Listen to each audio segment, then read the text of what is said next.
Welcome back to the deep dive. Today we're going into a case that is just incredibly sobering. We're going to be looking at the mechanics of extreme coercive control and, well, what happens when the justice system fails to stop a repeat high-risk offender. And our focus here is on the tragedy of Alana Odysseos. She was 32, a young mother, and she was actually in the early stages of pregnancy when she was murdered in July 2024. All the details we'll be discussing, they come directly from court documents, from the trial itself, and the sentencing in late 2025. Right. So let's set the scene. It's the early hours of July 22nd. Alana is found outside her home in Walthamstow. She's in her nightie and dressing gown, and she's bleeding from multiple stab wounds. And this is the crucial part for the investigation. Alana, though she was dying, was able to point right at her boyfriend, Shaine March, who was just standing nearby, and she shouted over and over, "Shaine stabbed me, he stabbed me, help, help." There was no doubt who did it. Okay, let's unpack this. Before we get to the violence itself, we have to look at the relationship. And what's just astonishing is that it had only been going on for about 4 months. 4 months. And the documents show Alana was incredibly vulnerable. She had suffered, and this is a quote, huge personal loss. Both of her previous partners, the fathers of her children, had passed away. So she was just, you know, looking for stability, for love, a safe home for her little girl, Victoria, who was 2. And that vulnerability is exactly what Shaine March seemed to prey on. The coercive control was immediate, and it was total. This wasn't just jealousy. He demanded she answer video calls at all hours, day and night, just to prove where she was. Wow, so he was essentially, what, building a digital prison around her? He was total surveillance. And it got worse. He banned her from talking to people, forced her to delete every single male contact from her phone. That's a textbook isolation tactic, isn't it? Make sure they have no one to turn to. Exactly. And the cruelty wasn't just directed at her. The court heard how he destroyed her 2-year-old's toys just out of spite. That's a level of sadism that's hard to comprehend. And there was physical violence before the murder, too. Oh, yes. The documents confirm it. Friends and family knew. There was one incident where he smashed a glass in her face. So a clear pattern was already there. Which brings us to the breaking point, the final argument, and it was all about the pregnancy. Yes. He started accusing her of cheating. He claimed the baby wasn't his, and he relentlessly demanded she get an abortion. He was sending her these threatening, abusive voice notes about it. And people heard this. They did. Neighbors overheard a huge row that night. And they heard him shouting abuse, but crucially, they heard Alana pleading, "I don't want to kill my baby." So that was it. That was the trigger. Her refusal to do what he demanded. It was the ultimate act of control for him, and she defied it. The brutality that followed it's almost indescribable. The forensic details from the trial are just horrific. Alana suffered 23 separate sharp force injuries. 19 of them were stab wounds. And the pathologist's report said the force used was incredibly high. I mean, 3 of the wounds went right through bone, including her shoulder blade. The court heard that at least 5 of those stab wounds were individually fatal. This was a frenzied, sustained attack. Okay, and this is where the story takes a turn, where we see the systemic failure.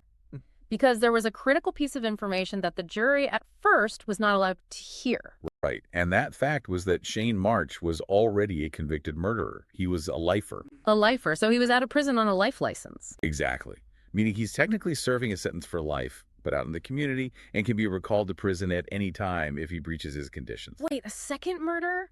How on earth is someone convicted of a fatal stabbing out on the street and able to do this again? Well, that's the question, isn't it? His first murder was back in January 2000. He was only 21. He stabbed a 17-year-old boy, Andre Drummond, in the neck at a McDonald's. He got life for that. So he served his minimum time and was released in 2013. He was, but he didn't stay out for long. Don't tell me. Just 6 months later, he was recalled to jail. And the reason is just chillingly familiar. He'd assaulted another partner. And was she? Yes, she was pregnant. He was recalled for stamping on her stomach. My God, so the pattern was there. In flashing neon lights, violence against pregnant partners, trying to cause a miscarriage in one case, and then murdering another partner who refused an abortion. It's an undeniable, terrifying pattern. Yeah. After that recall, he was eventually released again in 2018. And what's interesting is that Alana actually knew he was a convicted murderer. So what about the monitoring? Probation services must have been all over him, right? A lifer with that history? Well, they were at first. The court heard they made initial checks on the relationship, but the checks stopped because March simply lied to them. How? He told his probation officer that the relationship with Alana was over, that they'd split up amicably, and with that lie, he dropped off their radar.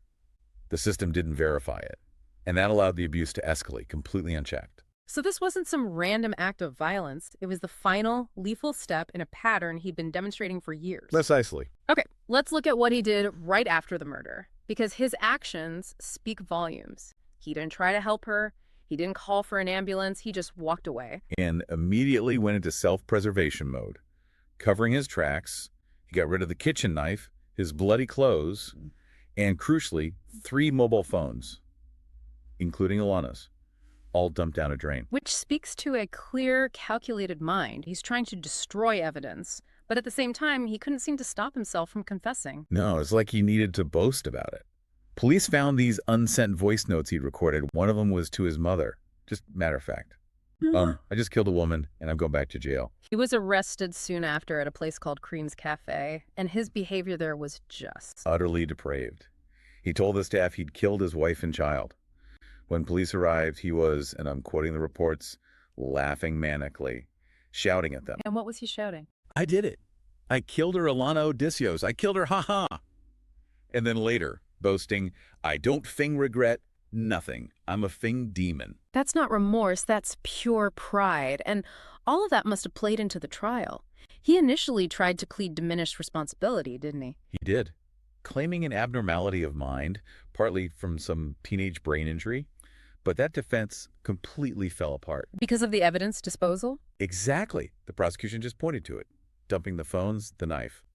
These aren't the actions of someone who doesn't understand what they're doing. His own expert witness ended up withdrawing their support, and the whole defense just collapsed. So on day 7 of the trial, he pleads guilty. He had no choice. But even then, his contempt for the process was obvious. For the sentencing hearing, he initially refused to show up. He told prison staff, it's only sentencing. Unbelievable. The judge had to actually compel his attendance over a video link so the family could see it happen. And the sentence was life, with a minimum of 42 years. A very, very significant term. And you just have to listen to the family's statements to understand why. Alana's mother, Karen Cronin, called him evil and a coward and said he should never be let out. And her sister, Jasmine, said something so powerful. She looked at him and said, you took more than one life that night. You took Alana, you took the baby she was carrying. Yeah, a double homicide in every sense but the legal one. So the judge, Mr. Justice Murray, explained his reasoning for that 42-year term. What were the big factors? Well, the aggravating factors were just overwhelming. The prior murder conviction, obviously, the extreme violence of the attack, and specifically the fact that he killed a pregnant partner, and that it was the culmination of this campaign of coercive control. But a question a lot of people might have is, he's a double murderer. Why not a whole life order? Why not ensure he never gets out? And that's a fair question. A whole life order means you die in prison, no chance of parole. It's reserved for the absolute worst of the worst. The judge cited 2 main reasons for not imposing one here. What were they? First, the 24-year gap between the murders. And second, his guilty plea. Even though it was late, it did save the family from the trauma of a full trial. Still, 42 years at his age. The judge made that point exactly. He said even without a formal whole life order, it's highly likely March will die in prison. He'd be 89 years old before he could even be considered for parole. The tariff reflects just how serious the crime was. It just comes back to Alana, that last message she sent her sister. It's just heartbreaking. Can't help who I love, but you don't love any of us. She saw it. She knew. She did. And that's the tragedy of the cycle of abuse. That glimmer of recognition trapped inside the manipulation and the isolation. So we've taken a deep dive into this case. We've seen the coercive control, the brutal violence, and really a chilling failure of the system to monitor a known high-risk offender. It really is. The breakdown in supervising his life license is the crucial takeaway, which leaves us with a final, and I think pretty provocative thought for you to consider.